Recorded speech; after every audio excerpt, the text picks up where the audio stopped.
We are here at the 27th Africa Union Summit in Kigali, Rwanda, and as the presidents jet in, the conversation has changed. The tone now is on the election around the Africa Union Commission chairperson, which is in just a few days, not forgetting peace and stability in the region. Hello and welcome to this special coverage of the 27th Africa Union Summit in Kigali, Rwanda. The NEPAD Heads of State meeting kicked off in Kigali, Rwanda, as various stakeholders seek to implement commitments to achieve Agenda 2063. Rwanda has been actively involved in NEPAD since its inception, and let me assure you that we will continue to play our part. I thank President Macky Sall and members of the Orientation Committee for keeping NEPAD on Africa's agenda. NEPAD, working together with member states, has made good progress, which we can build on in the years ahead, as NEPAD spearheads implementation of the African Union's Agenda 2063. This session takes place as we are gearing towards the implementation of Agenda 2063, with the NPCA agency playing a critical role in the implementation of the AU programs. The Commission and the agency have been engaged in discussion of the allocation of responsibilities in the context of the restructuring project, so it is fit for purpose. This includes strengthening of the agency's capacity to drive the implementation of our agricultural and agro-processing, of infrastructure, science and technology, and industrialization programs, and other priorities under Agenda 2063 and its flagship projects, working with the Commission and the REX. As commitments are made here at the 27th Africa Union Summit, it makes sense to talk about implementation and ways of seeing them through. This is where the new Partnerships for Africa's Development come in play, which is also known as NEPAD, to avoid commitments that were made. Take, for instance, the Maputo Protocol made in early 2001, or even the Abuja Treaty that was signed as early as 1991, but never followed through. Africa will not be able to really trigger its development without a sound regional integration process. Why? Because the optimality of the solutions are at regional level, not national level. Right. And you can take whatever sector you want, from education to energy to water management, etc.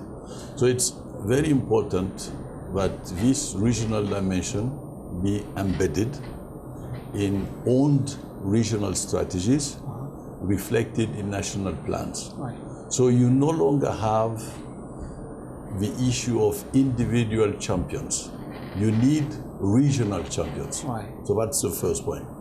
The second point, by having regional champions and tackling issues related to agriculture, to energy, to transport, what you are achieving is that is a double objective. Right. The first one is that you push the creation of regional markets, and regional markets will be the space for Africans to learn how to be competitive. Right. And the second dimension that you trigger is that you think about inter-regional cohesion. Right. So you see, these two aspects are extremely important. So, you know, we used to say before, malaria is a priority, HIV/AIDS is a priority, education is a priority. There is no priority. Our challenges are multi-sectoral. Right. And generally, when you do well in education, you do well in energy, you do well in transport. Right. You see? Yeah. You don't have systems where, you know, governments perform very well in energy and don't perform well in other areas. In other areas. You talked about so it's a global performance regarding multi-sectoral challenges. Oh, okay. We got a bit confused by the partners and the donors. Each one of them had an agenda, you see, an agenda on malaria, an agenda on HIV, an agenda on transport, and then we started thinking about, multiple priorities. The issue is not there. The issue is multi-sectorality. The numbers came out, and we were particularly worried about the financing because everything comes down to that. Illicit financial flows to the tune of up to $50 billion per annum in Africa might be quite a task for the NEPAD. And you see, the issue of illicit financial flows is directly linked to the issue of capacity development. Right. 75% of these illicit financial flows come from the extractive industries because we do not have sufficient capacity to negotiate properly contracts and to manage our taxation systems. Right. 75% goes from that. What does it mean? It means that multinationals globally in the extractives are not paying their taxes. But we are not paying the taxes because we didn't build the sufficient capacity to negotiate and make sure that they pay their taxes. Right. And you have about 10% which is linked to corruption. So now the capacity that needs to be built is an internal capacity within each government so that the finance ministries looking after taxation work adequately with mining ministries. And then through these synergies, which are extremely important, we'll be able to tackle at national level the issues of illicit financial flows. So it's not a one-step approach, not at all? No, it's not a one-step approach. But 10 years ago, we didn't have these figures. We didn't have the conscience of the fact that we needed to look at our taxation systems. Look, I'm from Niger. I'll just give you an example. Right.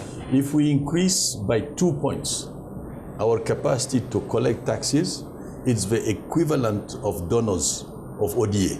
True. See? So at the end of the day, we don't need ODA. If we do our job, our homework internally, Africa doesn't need ODA.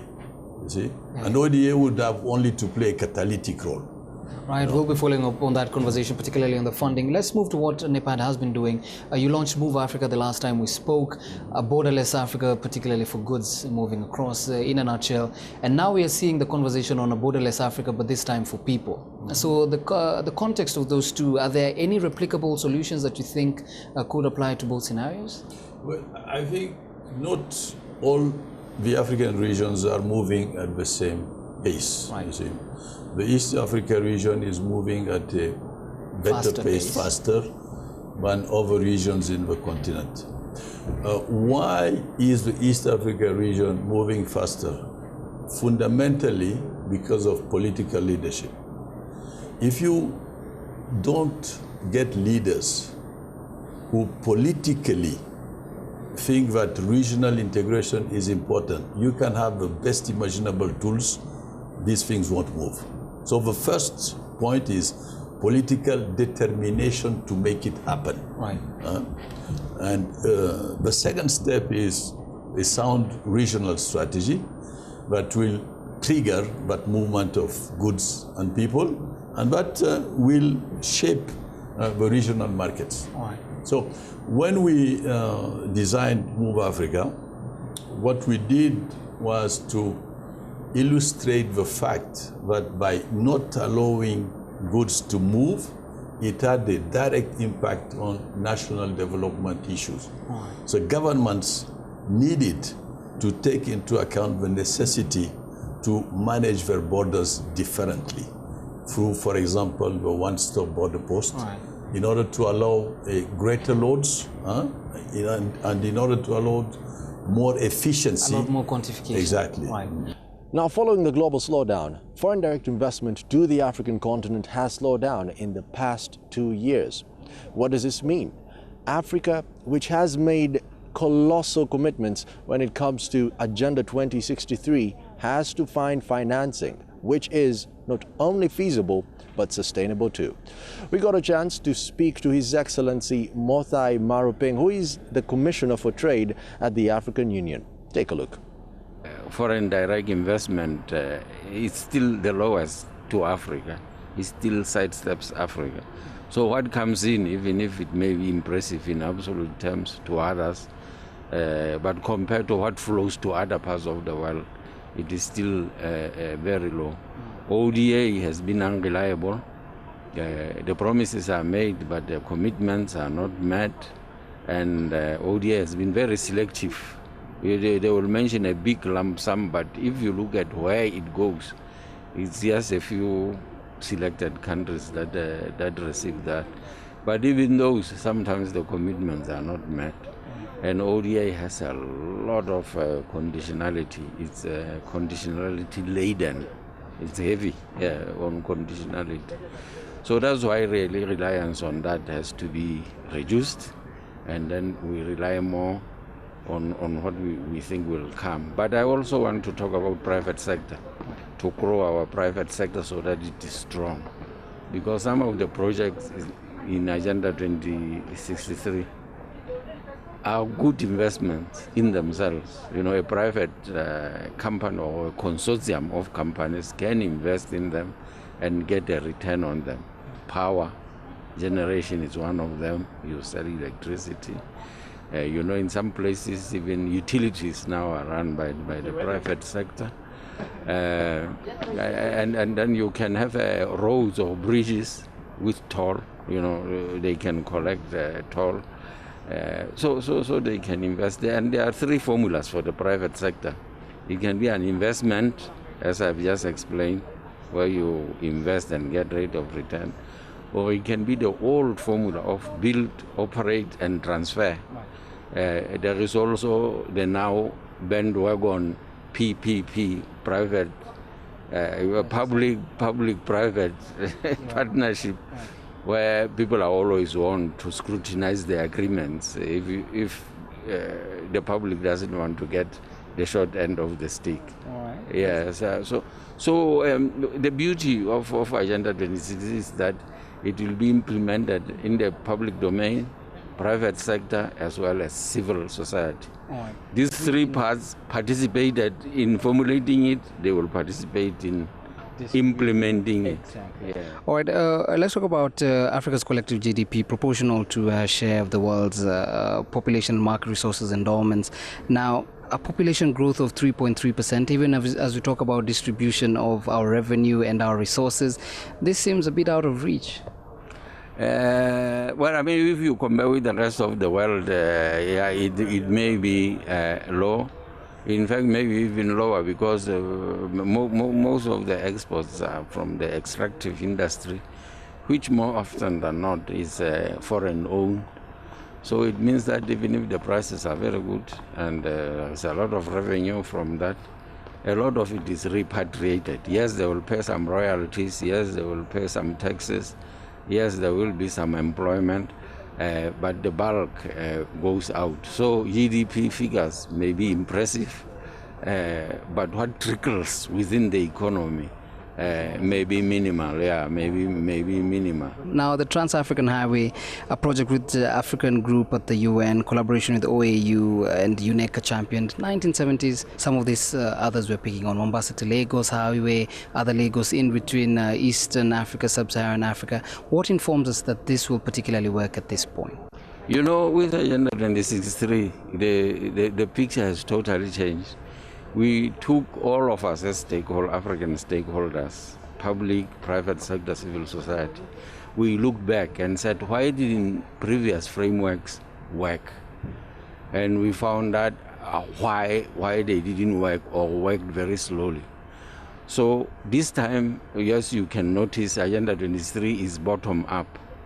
And it's not just the public sector, but also the private sector and civil society that is involved. So it's very inclusive in the formulation and in the so that's one thing that was not done in the past.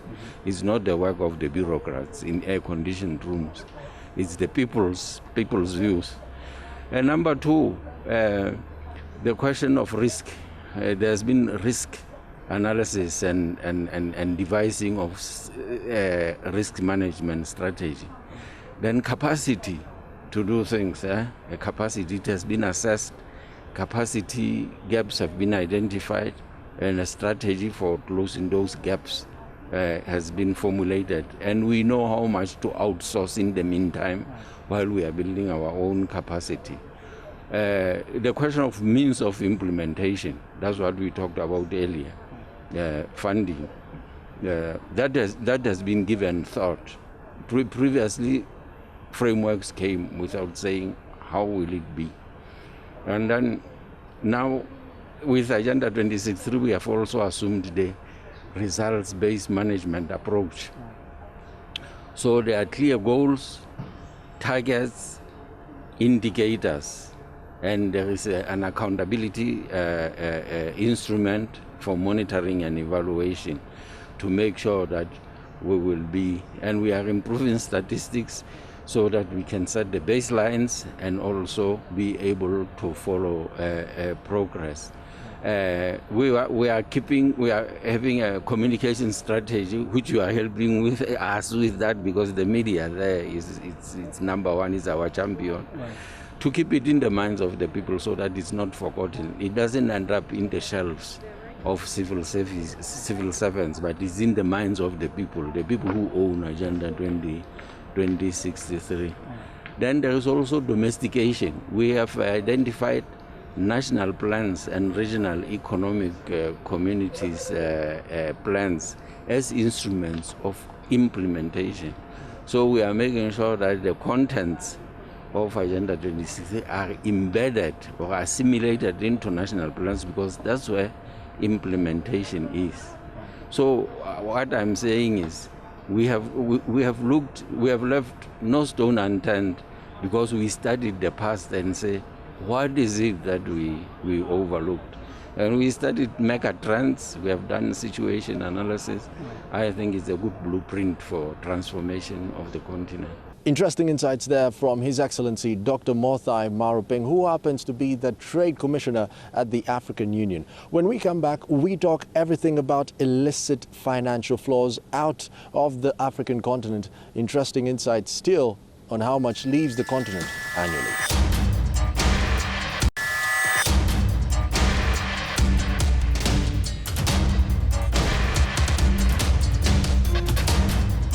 Welcome back to this special coverage for the 27th Africa Union Summit in Kigali, Rwanda. We now change the topic and talk about illicit financial flows out of the African continent and what could be done. Annually, estimates from the United Nations Economic Commission for Africa are looking between 50 to 80 billion US dollars. In order to move forward and achieve Agenda 2063, illicit financial flows have to be eradicated, as the chief economist of UNECA states. If there is one story in the continent over the last 4 or 5 years, is the illicit financial story. Started all by the ministers of finance, planning and economic development of the continent, in their wisdom in realizing that the issue of illicit finance is extremely important. They decided to establish a panel on illicit financial flows around 2011, and subsequently working together in the Commission with the African Union Commission, established the panel of 10 people led by the former President of South Africa, President Thabo Mbeki, and the panel started working in first understanding what is the meaning of illicit finance, its definition, its magnitude, and how much it is, and all that. Did an excellent work in terms of methodology.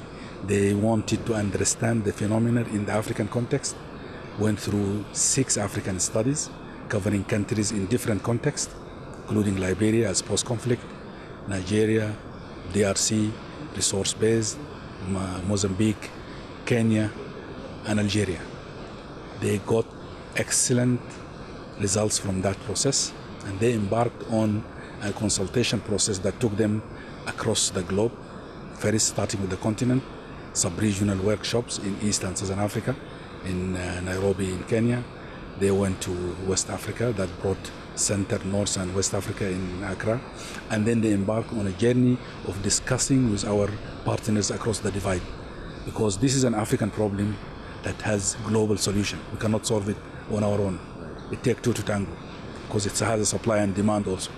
So the journey took them to Europe, met with the OECD in Paris, with the European Parliament, the Commission, and went to the States, met with the South Africa, the US government institutions, the IMF, the World Bank, the UN, and all that, and came up with a report that has excellent recommendations tabled last January to the African Union Summit, which was unanimously approved, and the summit issued Africa Declaration on Illicit Finance.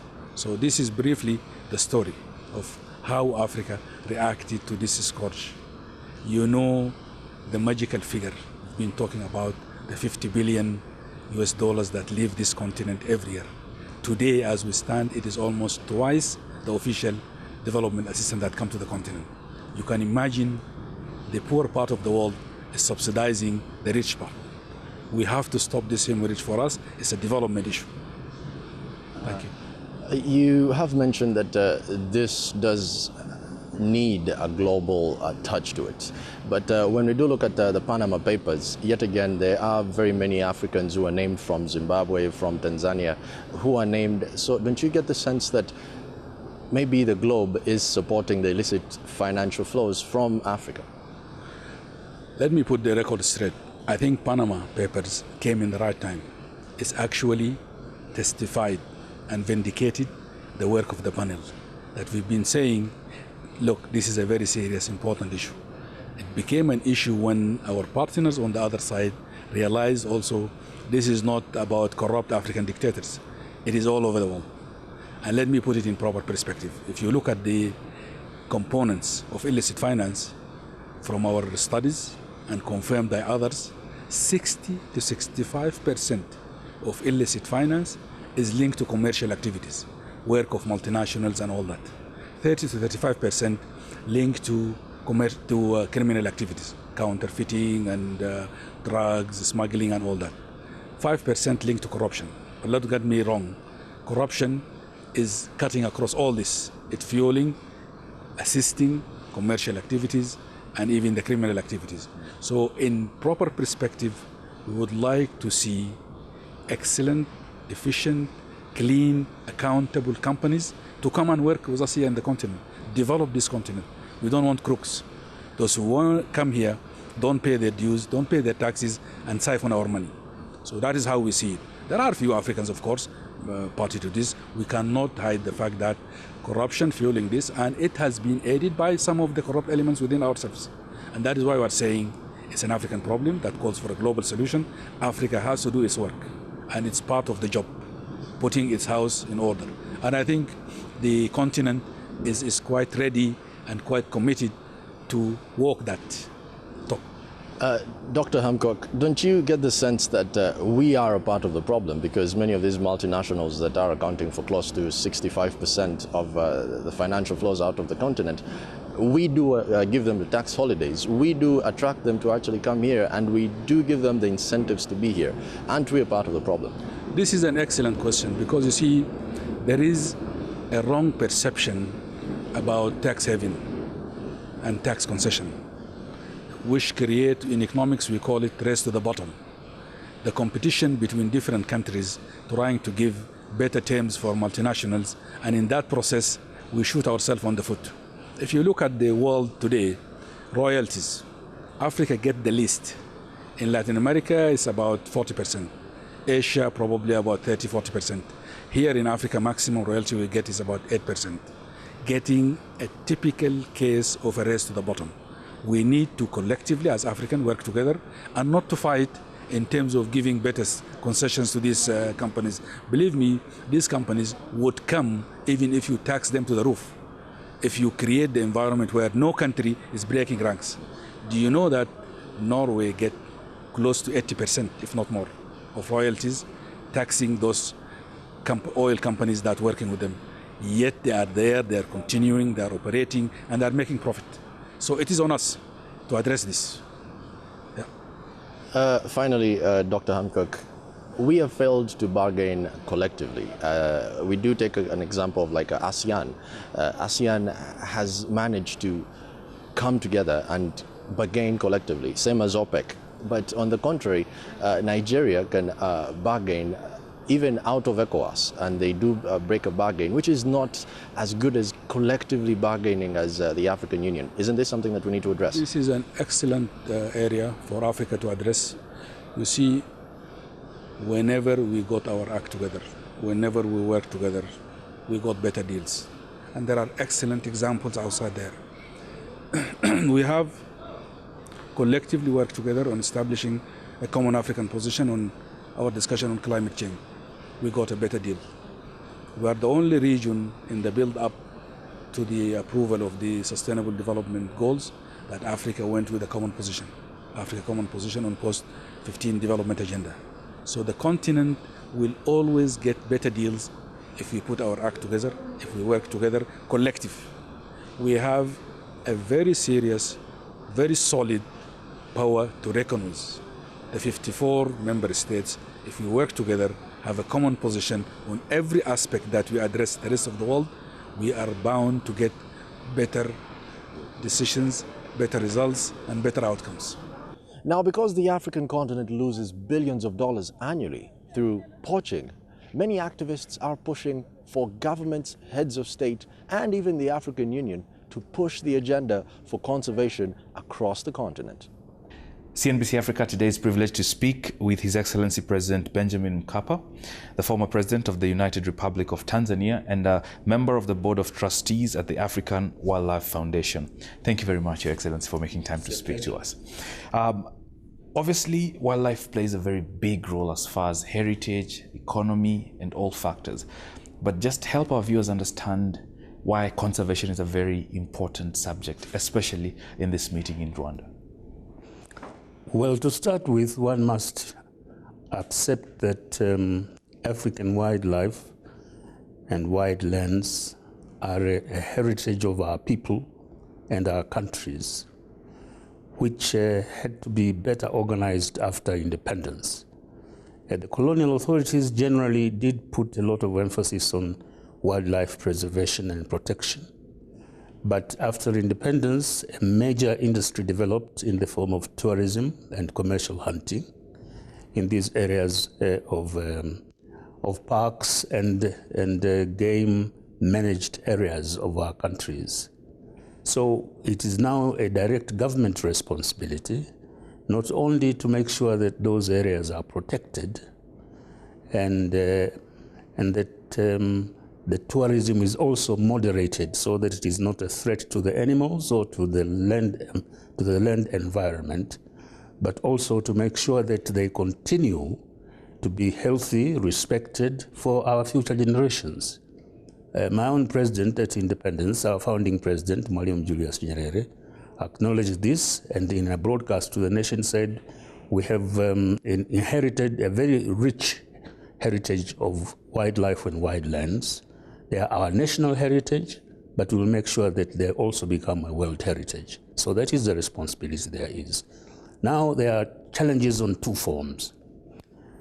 First, because of increased population growth, there is a threat to the areas that have been described as national parks or wildlife managed areas, because there's steady encroachment and sometimes real quarrels or disputes can arise between the villagers around the parks and the game controlled areas and the management of the managers of these areas.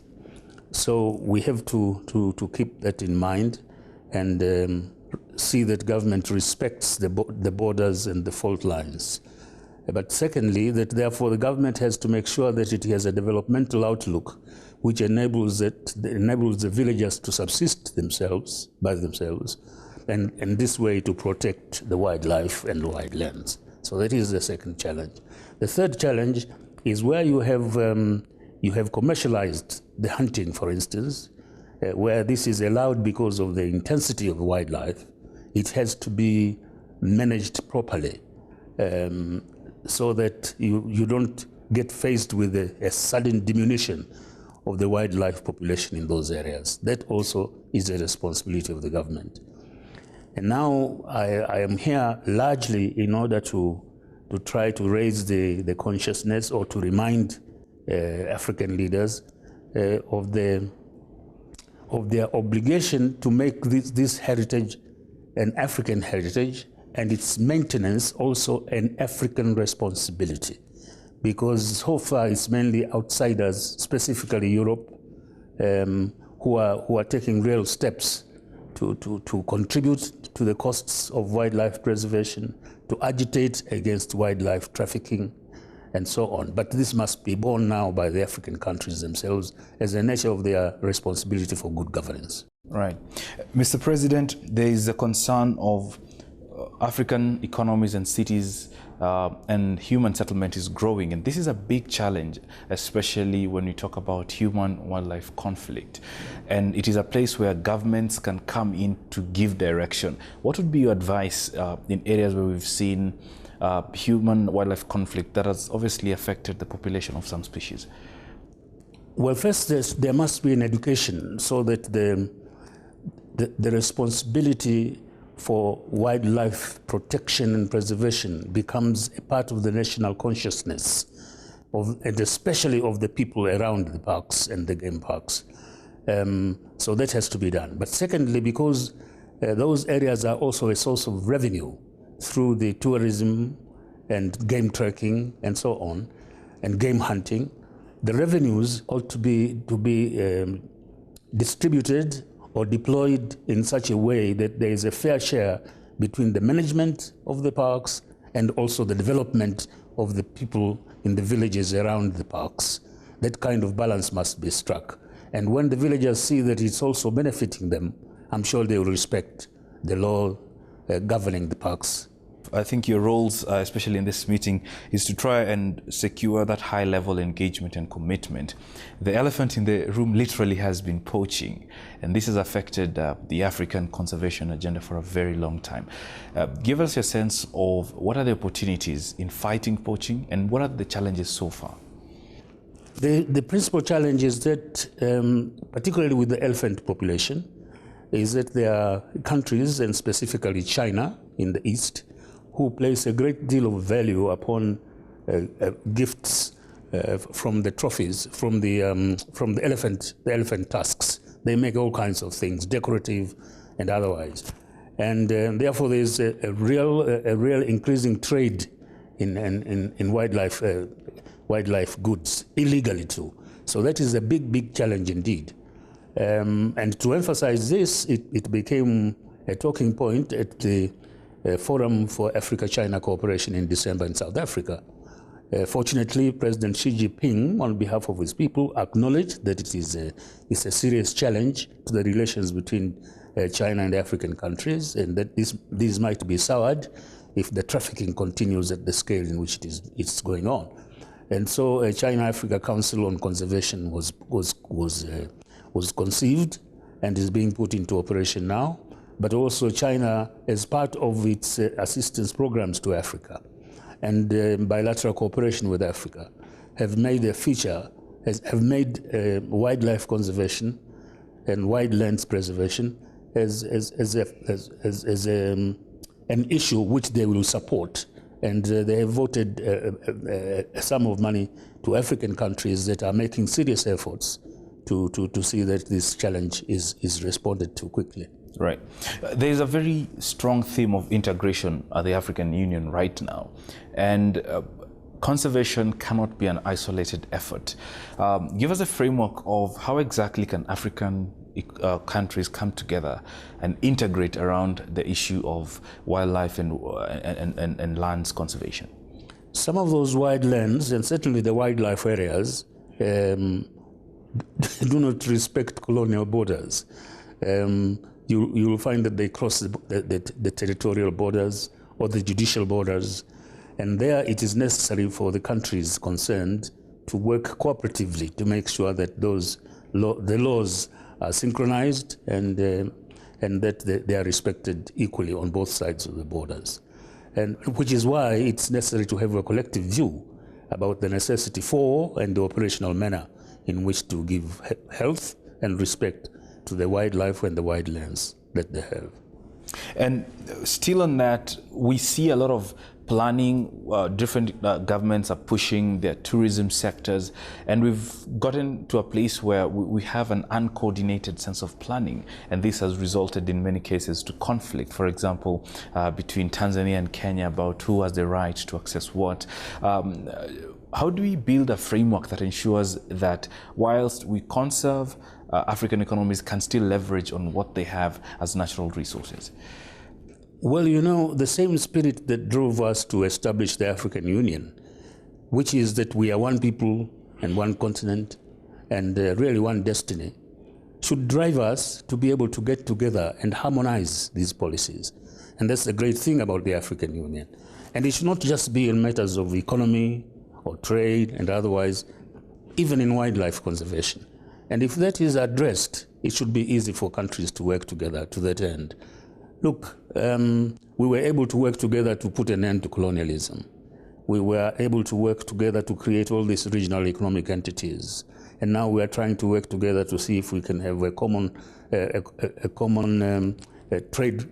continental trade framework. So if we can do all that, we can do that on a regional basis too in respect of wildlife and wildlands. And it is necessary because, you know, when your neighbor's house is on fire, you can be sure some sparks will get onto you too. So it's helpful to get together and make sure that we cooperate, and it can be done. Interesting conversation there with the former Tanzanian President, His Excellency Benjamin Mkapa. When we return, he will still be talking to Boni Tunya about conservation and the commitments that need to be made by African governments in order to conserve the wildlife.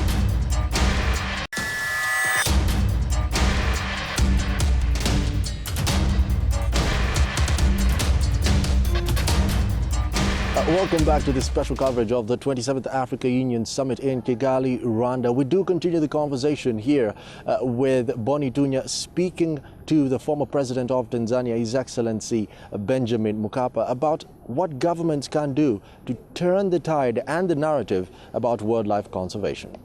Mr. President, there's a lot of criticism that the whole conservation agenda has become a Western agenda, and probably African economies haven't committed fully, especially in the area of finances. And this, in some instances, has hampered conservation efforts because some economies or some policymakers do not fully understand this. How do we get conservation at the top of the priority for African leadership? First, a consciousness that it's a factor for national development, wildlife conservation and preservation. This is not sufficiently ingrained in our political consciousness, which is what I'm striving to do, and the African Wildlife Foundation is striving to do. But also to see this as a factor of development, we have to look in the medium and the long term. If the lands are being wasted, if the wildlife is being wasted, it means both tourism and the ecosystems are going to be destroyed. And therefore it will be difficult to have sustainable development. I hope this awareness will drive countries to work together towards a common policy. So far, this awareness is much more developed in the Western countries or the developed countries or the industrialized countries who are the drivers of this campaign for preservation of wildlife. It's much more developed there, but it has to be an African drive for self-preservation. And as I say, it is done. Look, we had the consciousness struggling for independence that our people, you know, were enslaved for the development of Europe and the Americas. So our people became an object of trade.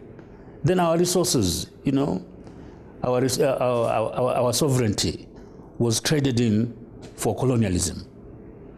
And now we have our natural resources being also traded in for Western development. When I go to Europe and see it, all that development, they can't have been done all that without the resources from Africa and the Third World. So that is now you see we are confronted with the challenge of our wildlife through this trafficking also being taken from us to the advantage of the developed world. This is not fair, and we must resist. And that is why I say we must raise the consciousness of our country and our people that this may be our national heritage, but it's also a world heritage, and the rest of the world must respect and assist us to preserve it. Right. Finally, Mr. President, my last question. Obviously, the AU is a good and platform to address some of these issues. And there's a lot of conversation globally and elsewhere about regional and political unions. In your view, what is the state of the African Union? That's a tough one. I think it needs a little bit more shock. We must have it more results oriented than it is. One of the complaints is that there are many conferences, but the outcomes are not very visible. And I know the spirit is invisible, and that may be growing, but it has to translate into practical results that can win the people's confidence that this is an instrument not only of their not only for the manifestation of their dignity, but also an instrument for the acceleration of their development. For that, we need practical results. I know we are poor countries, but we must be prepared to make more sacrifices, for instance, for economic integration, continental trade, as we did for independence from colonialism. If we could do it then, we can do it now. And that is the challenge that I see face the African Union. One of the highlights for the 27th Africa Union Summit happens to be the election for the topmost job.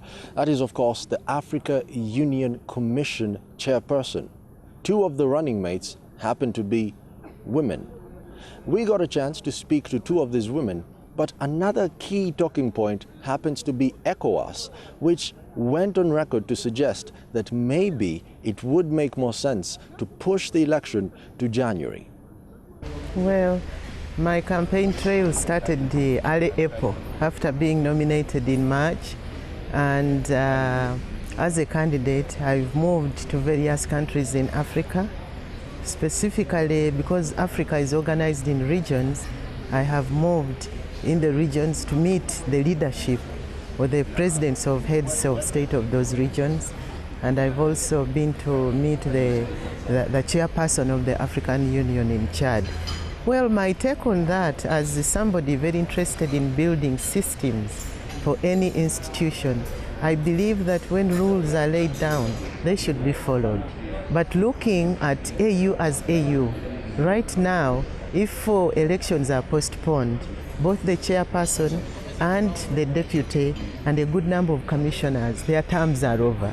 And you are likely to get a hung institution without decision making. They are recommending that it be postponed to January next year. So that is 6 months without effective leadership. When any chair is elected and the deputy, the handing over period is 3 months. So that is another 3 months adding to the 6, which makes it 9 months. So the AU will effectively have no leadership for the next 1 year. And the Eastern Africa region and the Southern Africa and Central Africa and Northern Africa have told me that for them they would wish to have the elections take place, but they also want to take into account the reasons why West Africa would like to have the elections postponed, because they have their reasons for wanting to do that. So that is going to be discussed by the heads of state during this assembly. All the targets that were set under Dr. Nkosazana Dlamini Zuma will be followed up, because they are now, even as I speak, being implemented. Now, my proposal is to say that while we are working with politicians, working with insurgents, those players who are using the gun, the real people who should be mobilized, even in Sudan, are the villagers, the teachers, the business people, the communities within all these countries, so that we can have sustainable peace. It is a moving target, because even today you may think a country is peaceful. Tomorrow it will not be. See, Cote d'Ivoire in West Africa, it had never experienced war for a long time. But because of politics, they had a very, very bad year when the politicians were fighting, involving the young people and the youth. So I believe that we can meet that target if we get the whole of Africa and all its people, not only the politicians, the private sector, everybody, professionals, so that they are mobilized to understand what happens when there is no peace in Africa, and to say that if we don't stop the guns by 2020, then Agenda 2063 would have been moved forward to even Agenda 2083. I believe that the elections the elections would be difficult to postpone because the statutes of the AU do not allow for any postponements. That is the first position. But as I hear it, this is a request from ECOWAS, a region that was presided over by heads of states, and these are principals, obviously, who are my seniors and who are people that I'm planning to work with, my bosses. So I'll wait to hear what they probably have very good reasons for doing this. So we'll wait to hear what arguments they have. For the longest time, the African Union has been seen as a toothless dog that makes commitments or protocols that doesn't actually follow them through. But the other aspect of this candidature has to be the fact that regional blocs are coming together. SADC, of course, has endorsed you, and ECOWAS, on the other hand, suggesting that they would rather have the election moved to January next year. And I want to know, what do you make of this comment from ECOWAS?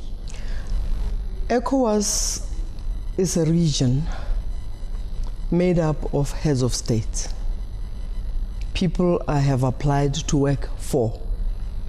I therefore must remain respectful of decisions they made. But with all respect,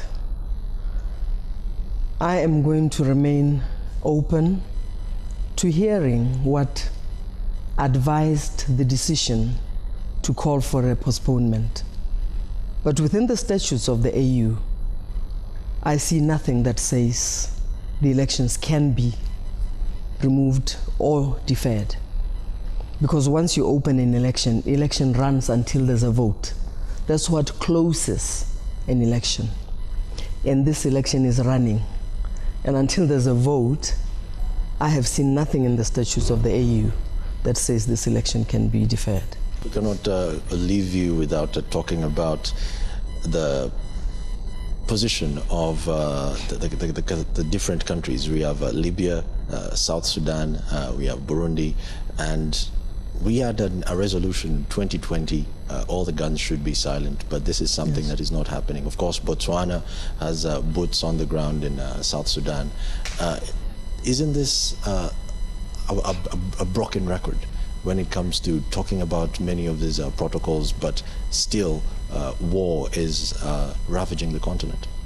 We've always said in Botswana, one of my former ministers in Botswana used to preach the message that for us in Botswana, we realized that the biggest war is that of discussion, of negotiation. The biggest war is that of talking. That's what we believe in. Because it's easier to pick up arms and go to war. When men fail to talk, they fight. And this is why we preach peace. And therefore, my own principle, having grown up in Botswana, we are lucky that maybe we talk so much because we don't have time to fight, because we are spending so much time struggling and talking. For me, that helps me to talk about dialogue, to promote dialogue, because you promote more dialogue, but you promote it before the guns begin to blare. And that hopefully will help to slow down the fighting. But you're talking about countries where the guns are already blaring.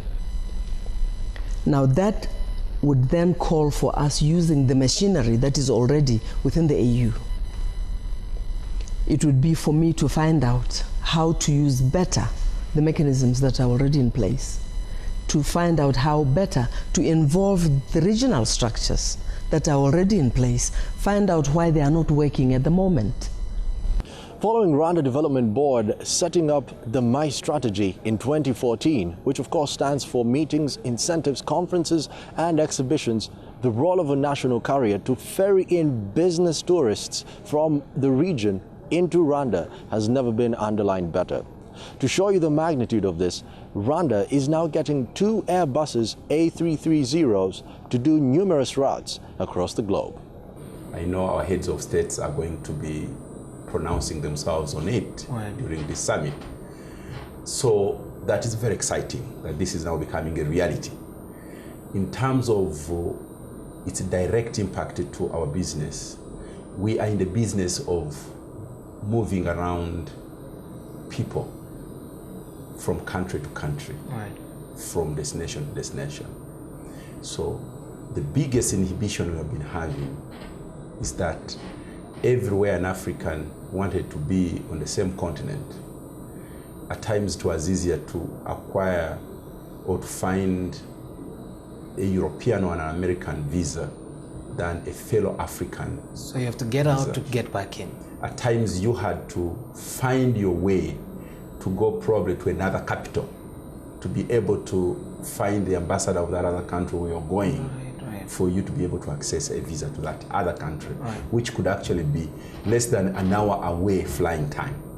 So in terms of what this will do, it will be a game changer for us that are in the transport industry, the air transport industry, in that we'll probably be having fellow Africans hopping from country to country, attending business, attending meetings, visiting friends, or even simply going for a party across the border. At that touch of a button, for sure. And we hope, anticipate that Rwanda will be the focal point of that hopping back and forth. We know about you opening 15 countries now, operations, tentatively 20 within the next, at least the next 1 year. But how has it been opening up? We saw Zambia, we saw the closure of South Africa, those particular issues, and trying to work out different routes, even when you know some do not work. Look, Africa is very underserved in terms of air transport, as a fact. If you compare the impact of air transport on the African continent vis-a-vis all the other continent, we still lag behind. So, which in itself is an opportunity for airlines. Yes, there are a multitude of challenges on the continent. One of them being restrictions on travel that has been, and probably the skies that are never opened fully. But the business opportunity is still there on the continent, and let me tell you, all the destinations we've been opening over the last 5 years have all been ended up to be successful. We have, I think, only had to leave only one destination, which is Mwanza in Tanzania. But all the others that we opened over the last 5 years, they've only been growing and growing in terms of numbers. Yeah, actually South Africa, we still fly to South Africa daily. So it's only that we have that visa challenge. I will tell you, Rwanda, for Rwandans. For Rwandans, yeah. But for me, preferred destination, of course, has to be Rwanda also because of the time taken to go there. Now, you've talked about the money factor and opening up a success routes. Now, we know about Mumbai coming in. We know that is tied in with the Airbus and the first of its kind in Africa. We were actually talking about the ecosystem even before the purchasing. Yes. But what I'm trying to say is that we had reached a point in our growth strategy that we needed to leap up to the wide bodies. I mean, a case in point is our Dubai flights. If you look at how congested and how full they've been over the last year or so, it had gotten to a point where operating them on a narrow body was no longer viable. Because then we had to leave behind lots of bags. We could not take cargo. At times we would have to close the seats because we are filled beyond capacity. So that route alone, it was the only thing for us to remain in business, to upgrade to an Airbus, All right. to upgrade to a wide body. So we can afford it? We can afford it. All right. The other destinations that we are opening, which are trunk routes, again connected to where the majority of our African clients go, is Mumbai and Guangzhou. Right. Guangzhou for obvious reasons in terms of business and trade. I mean, our African business people have gone beyond Dubai. They now want to be in Guangzhou where everything is being manufactured.